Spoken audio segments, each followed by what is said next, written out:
first off, I just want to say how's practice going so far? How's the early start to the season?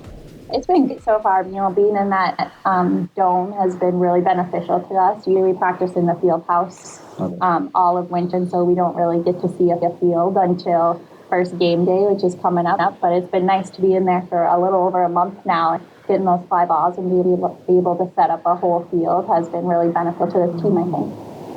What is it like for you two coming in as a freshman to now? What is the experience like? Is it just a lot more beneficial to now use that dome instead of being inside Myers, or is it more useful to just have that open space instead of it being so confined? I think both. I think having field setting has just taken us to a different level since we get to play with fence out there, and it doesn't hit the top, the roof of the Myers wheel, so it always did before, so there's a little more space. So getting in the rafters was a little bit. Yeah. So especially for you being an outfielder, kind of judging that was kind of a little bit more tough. Now that going into the dome, it's a little bit easier to get used to it, and so when you're ready for the games, it's you're already on the base. Yeah, absolutely. It's super nice too because I always say up until this year, I had never got a fly ball before game day, before our first game. So it's nice to be getting those all of January and kind of being able to read those a little better, which will be nice. Yeah. So what's it like playing in the sports dome? It opened up in November, December, and then now you're having this. What is the luxury like, and what do you think that it's going to help this team moving forward? I think we're also very grateful for the dome being out there. We end up playing a lot of our games on turf. When we travel, sometimes weather permitting or depending on the tournament we're in, some people will have turf fields. So it's definitely giving us that up an advantage, getting those bounces, learning how those are going to play. And especially coming into the tournament this weekend, kind of had a home field advantage from playing off the light or off the dome, like the walls and stuff. It's been really beneficial to help us in our future season. So going forward a little bit, are there any moments from practice that stand out to you so far this year? We've been scrimmaging off of our pitchers, and I think we're doing a great job of hitting off of them, and then they're also doing a great job of striking us out. But so it's a good balance of getting what a game actually feels like. And so how would you describe the team right now, like the depth, the incoming freshman class? Just touch a little bit on that. I think the freshman class has been really beneficial to us. We brought in a lot of girls, and they have a really great attitude and perspective on the game, and I think they're going to be a fit. Mm-hmm. It helps, too, that they all have different personalities, and they're very out there with them. So it's just bringing that team chemistry up a level. If we can get that before the season even starts, we know there will be 3 months or in the postseason on the road.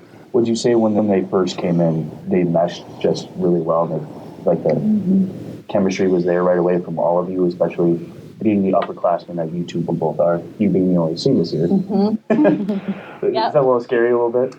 A little bit. I think I'm so close with the juniors that it doesn't really feel like I'm the only senior, so that helps too. So do you have any playing baseball? I always had a few superstitions because they always say baseball and softball people are very superstitious. Yeah. What for some of them that you can say, what are your pre-game rituals or superstitions? Ever since I was in high school, I think my junior year of high school, every game day, I'd have Lucky Charms for breakfast. That's about the only superstition. She brings her own Lucky Charms to all the hotels. She brings a box. Little Tupperware. Yeah. I can see you being that little kid that has the mom with the little plastic bag and just taking out. Yeah, every game, even on the road, you don't chance it. That hotel doesn't have it. You just bring your own. Not even a ball. You just throw it in a bag or what? In a Tupperware. Okay. And then I only have enough for the weekend, whatever. So make it last. And coaches always get it. And in Florida, when we have houses, I always make sure there's a box in the house. So. Because they already know. Yep, they know every time. Yeah.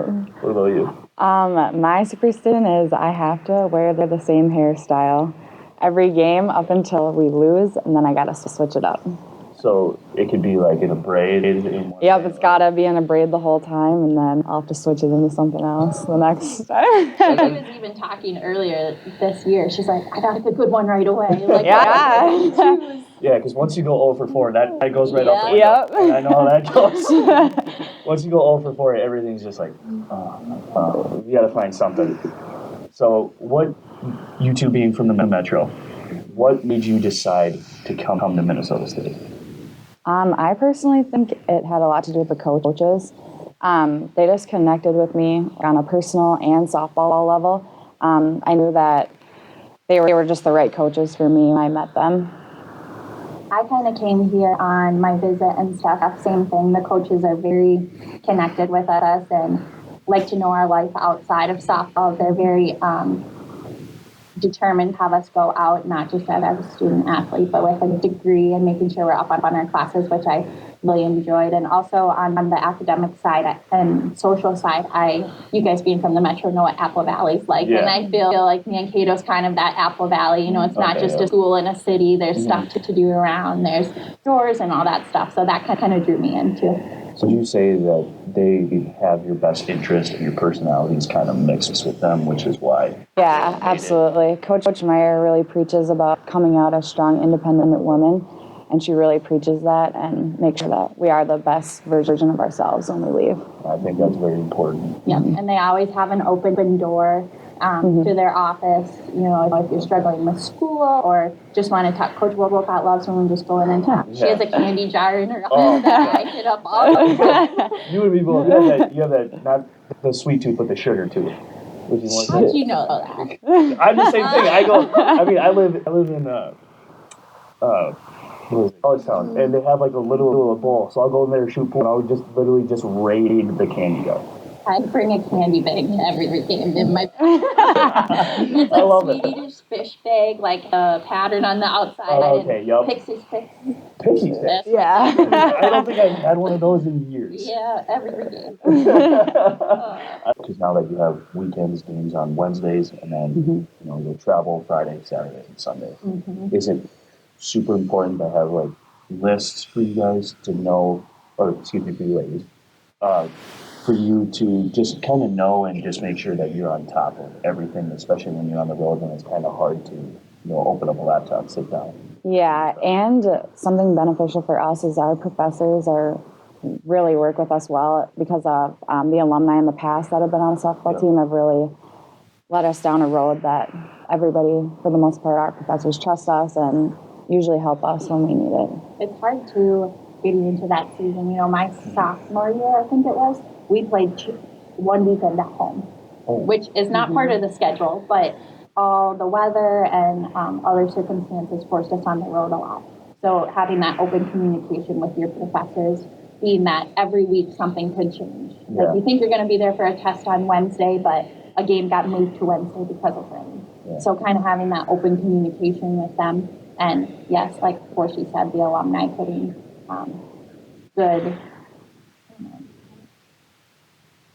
good, like, something like that. I kind of get what you're saying, but I they can't paved the road for us to have us be able to be fortunate enough to have that with our professors. There we go. Yeah.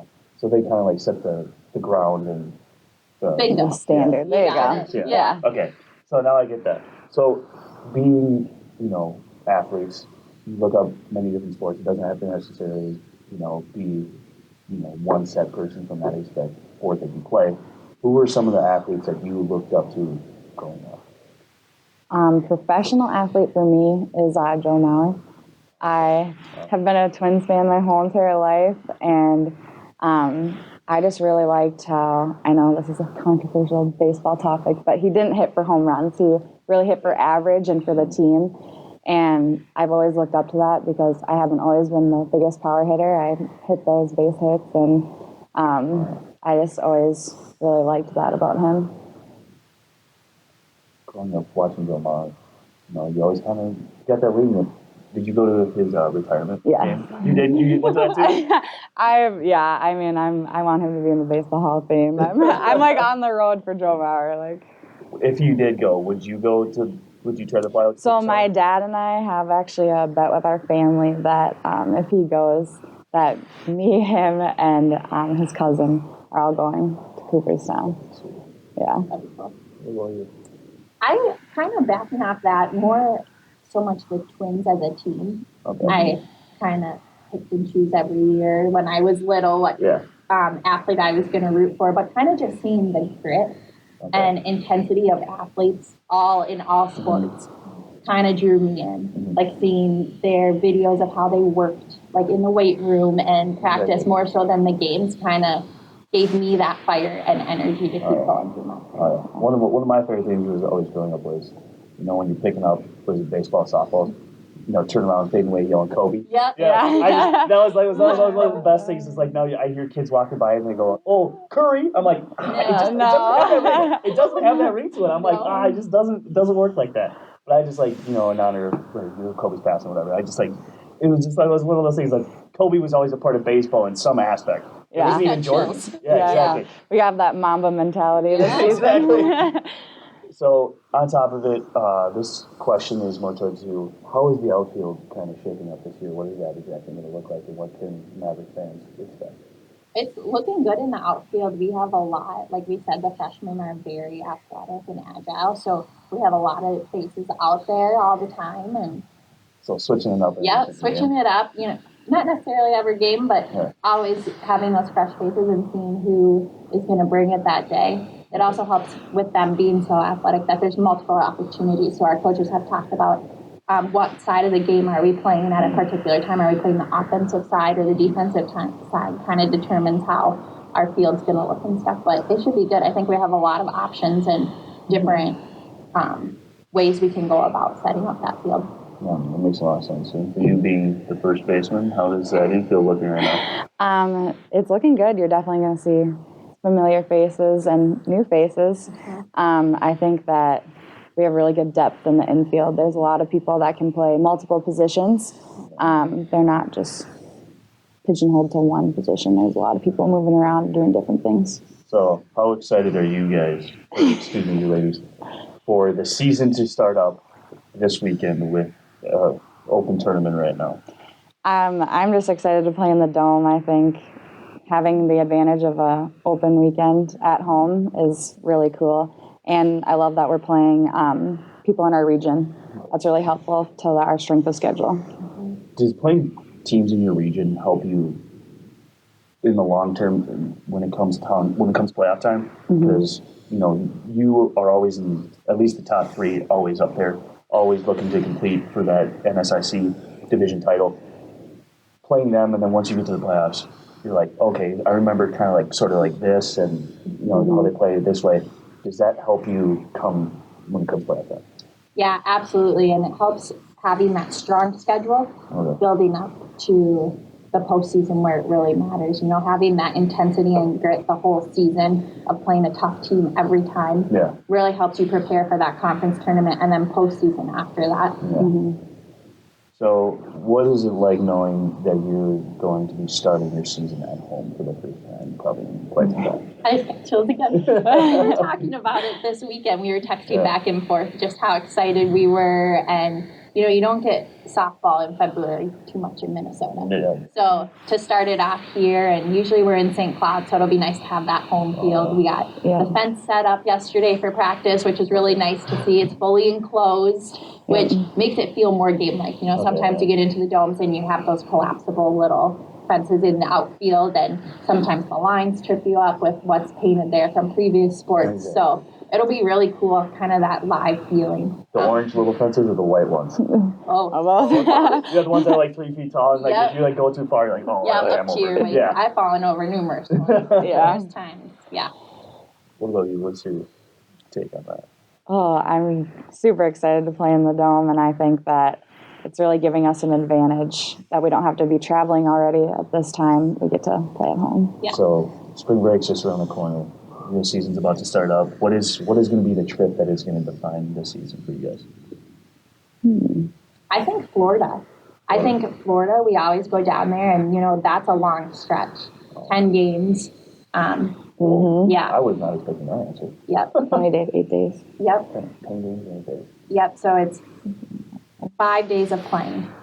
Doubleheader each day, and, in that heat with that long stretch, we get a day off Tuesday. Where in Florida? Winter Haven this year. Yep. Okay. Playing in Winter Haven. The southern part? Yeah, it's just right outside of Orlando. Okay. Yeah, it's not too far. So thank you for stopping by, Yeah. Carly. And my bad. I always got that confused, but thank you. Catch Maverick softball. They start at home this Friday against Northwest Missouri State at 4, and then they take on Emporia State at 6:30 on Friday. Saturday, same opponents. This time it's at 4 and 7:30, and then on Sunday you can catch them inside the Maverick Sports Dome at 2 against Lewis University. Thank you for joining this episode alongside me, Haley Forshee, and Carly Esselman. I'm Brian Kelly. Thank you for stopping by. It was a great conversation. Catch us next week on another episode of Maverick Insider.